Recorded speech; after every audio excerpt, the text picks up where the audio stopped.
So, good morning, everybody. Good morning. We are today in Taranto at LWD office with our friend Francesco. My name is Clotaire, and today I am with Erika.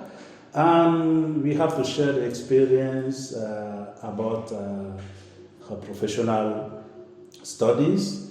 This is the introduction or the transition phase into the market labor. And this interview is happening for our project, Erasmus project, Key Action 2, stimulating creativity in the digital area, which aim of giving young people in situation or in risk of social exclusion the tools in order for them to become creative and to stand for their future. So basically, can you share a bit about yourself, about your experience? Okay. I studied languages, Spanish, Portuguese, and English, of course. And this helped me to open my mind about different cultures, different point of views. And then I studied marketing and digital communication, and thanks to my past in languages, I appreciated more the differences between people, cultures, and this helped me in doing projects at university, but also now to be more inspired and to create new things and alternative things by picking up different things from different perspectives. And now that you finished school and you're in the transition period, what challenges are you facing? Like, you have studied marketing. Is there enough work for students finishing marketing, or what challenges have you been facing? Yeah, I think it's more about soft skills, because the tools I feel like I have all the tools they taught me, but for example,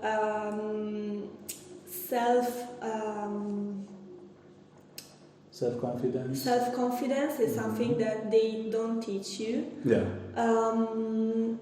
And also about relating with people.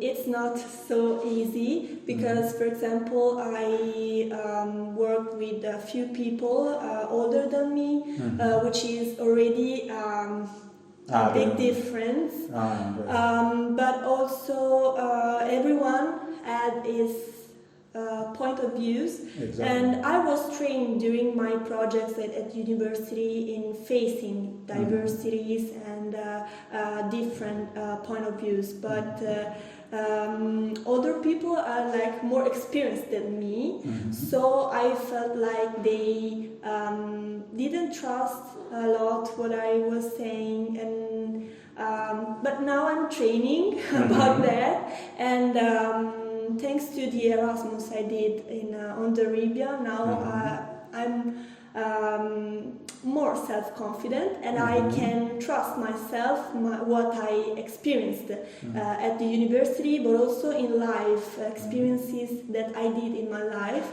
and I can share to them, and I can convince them that something bad is better than others things. So like this, you are using the strategy or the methodology or whatsoever we can call of storytelling, or how? I use my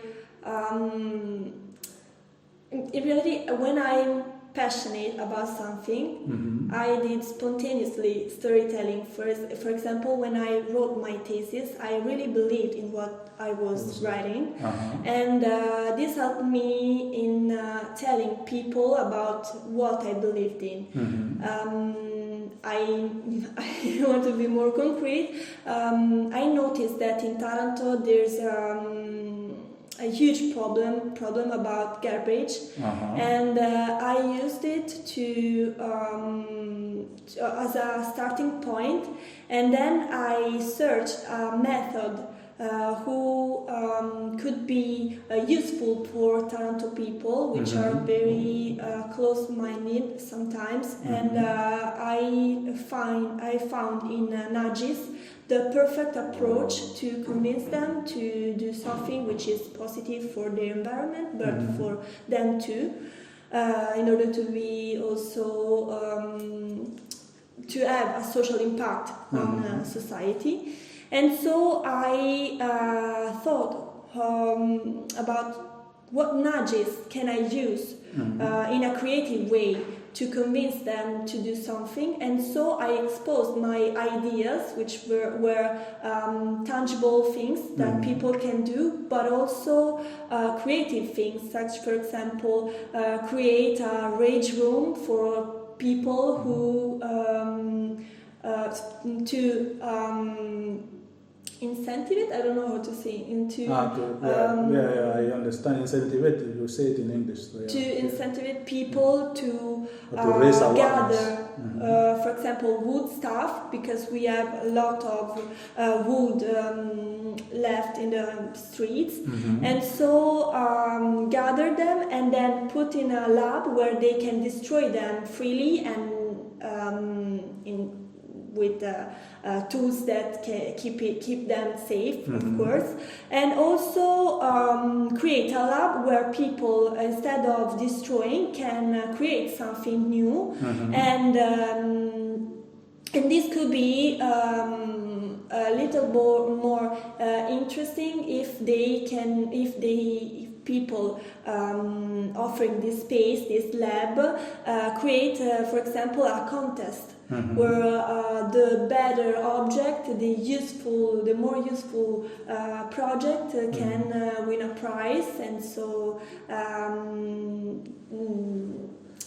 guiding people in doing this and collecting stuff. So what I understand as you're explaining is your master thesis was not just any other master thesis, like you identify a problem or a need from social media, because social media we have a page, a lot of pages in reality, but in Taranto there's a very active community on social media, and I noticed that people shared every day the beautiful things of Taranto, but also, unfortunately, the bad things. So I gathered them from social media, which is the truth, we know, and so I put them as an inspiration, and then I try to solve them with nudges.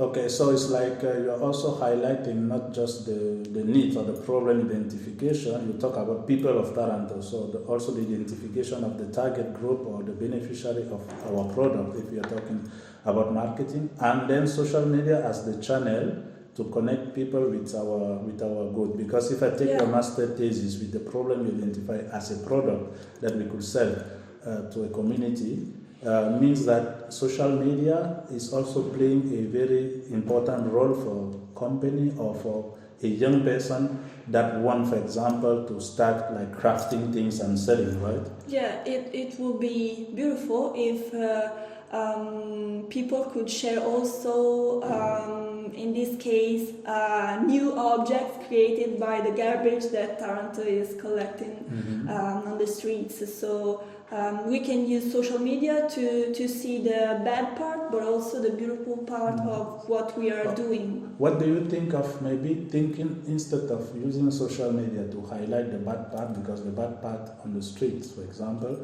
or in the reality, we are talking about social exclusion, no? It's already a fact, no? Maybe if I know 10 young person close to me, maybe all of them or 70% of them are not working, or they didn't have chance to go to school. But maybe from social media, do you think we should start maybe highlighting also, just maybe focusing on good things? Because it seems like in Taranto everything is bad. I've been here, not everything is bad. Maybe we could do better But maybe if we change the strategy, it's the same with the product. When companies are selling product, they never sell the bad side of their product. Yeah. They always sell the good side. I'm not telling to hide the society this bad side, but maybe we should change a bit. Opportunity. Exactly, yes, to promote these good things happening maybe on the street, like people are also nice in Toronto, see this what they are doing, so that people can understand the necessity of continuing doing very good things. What do you think about this? Yeah. And maybe collaboration. We cannot do this alone, no? I think this is part also of storytelling, because if you are passionate about improving the environment you are in, and you can use your ability to speak and to get people aware about what you're doing, you can do something good for the city you live in. And it's not about selling products or services, it's about selling, but sharing solutions. And we need more positive people who can see the opportunity after seeing a problem, like I did in my thesis. So what other problem do you think, or what other necessity do you think Taranto, for example, have, and that could be subject of some action, like a part of the garbage? I interviewed professors of the LUMSA University in Taranto, and they told me the problem at the bottom was the education. So we had to educate young people first in order to have a better future, because the problem is that they think there's a lack of education in many people.